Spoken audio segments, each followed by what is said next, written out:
what you're saying, part of your journey was the discovery or rediscovery of your own true essence at a deeper level, and then what you were able to teach people and extract from your own learning was the ability to help someone else tap into their own true essence. Is that what we're, it's so elusive, it's hard to kind of put a framework around it, because is Well, it's that really, is no, that you did. more? You hit the nail. You hit the nail right on the head. It was so clear to me that my experience was common to pretty much everybody, and that my job then was to be able to articulate it. And I was, I was fortunate enough to be drawn to learn how to speak, to learn how to articulate, to learn to use my voice, to learn to listen, to pick up on the cues of where people were at and be able to respond to it accordingly, which is a gift, but it's also a skill. One can learn how to do that. And so yeah, that's absolutely correct. Everything I would come to see about myself would immediately want to come out and be shared with others, and I think that's kind of inevitable on the path. And so finally, I found I wasn't doing music at all. All I was doing is teaching, and now actually, yesterday was the first time I actually wrote some music in a long time for a meditation project that I'm doing. So pretty much all the music I do now, it has to do with the teaching and the meditation. So it sounds like a very unique form of educating someone, because you're using the ability to tune into an internal environment along with almost busting through, at least for me, my own perception of who I thought I was. Yeah. And then bringing music in to kind of engage the, I don't know, the orchestra of the cells vibrating, or That's absolutely accurate, and even on the latest course I did, Just Allow It, even put music behind the teaching, because there is something about music. It just very naturally bypasses the brain. It bypasses our mental capacity, and it goes directly to the heart and the body.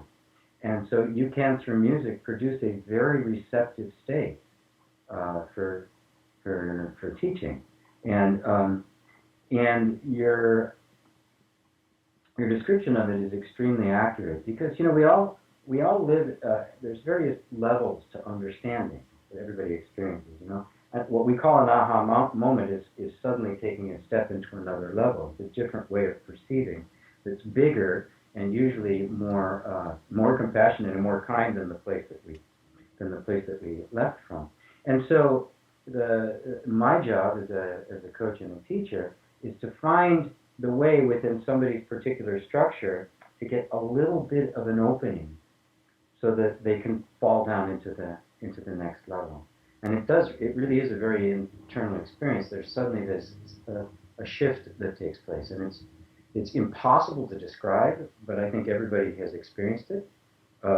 You wouldn't stay on the path of spirituality or personal growth very long if you didn't experience it. Matter of fact, it was an experience like that put you in it in the first place. It could have been a book you read, it could have been something somebody said, it could have been a talk you went to or a seminar, and suddenly you went, holy mackerel, the world isn't like what I thought it was, which is, of course, empowering. Now, all of a sudden I realized, holy mackerel, I have way more power than I thought I did.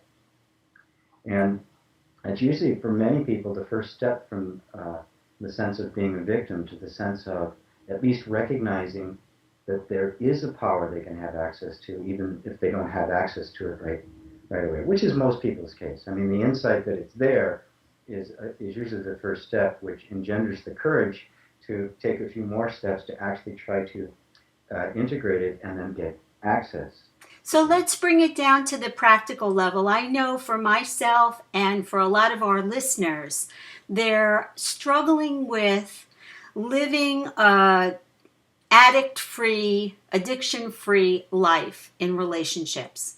So I hear you talking about the spiritual practice, but also the practicality of living day to day is a spiritual practice because we're kind of testing ourselves to be a little more functional, emerge Oh, into something that's a little more healthy. So, as a practical example, a lot of us have been accustomed to looking at the person over there and seeing what it is that they want as more important to looking at our own feelings of longing and wanting to please that other person first, and then we'll feel good. right. It's like our existence is defined by our ability to make someone else feel better. So now that our work is about shifting from that outer centered way of relating to a more internally, more self defined way of relating, how can meditating or using a just allow it kind of framework enhance that internal awareness so that we're going through regular day-to-day life? It's almost like a moving meditation, a life practice. Bring that quality into a practical way of arguing, let's say. Yeah, in Zen, they say your life is your practice. Um, sitting on the cushion is just a very, very tiny bit of it. I think there's two parts to it, and the Just Allow It course really uh, is aimed at the first part of it.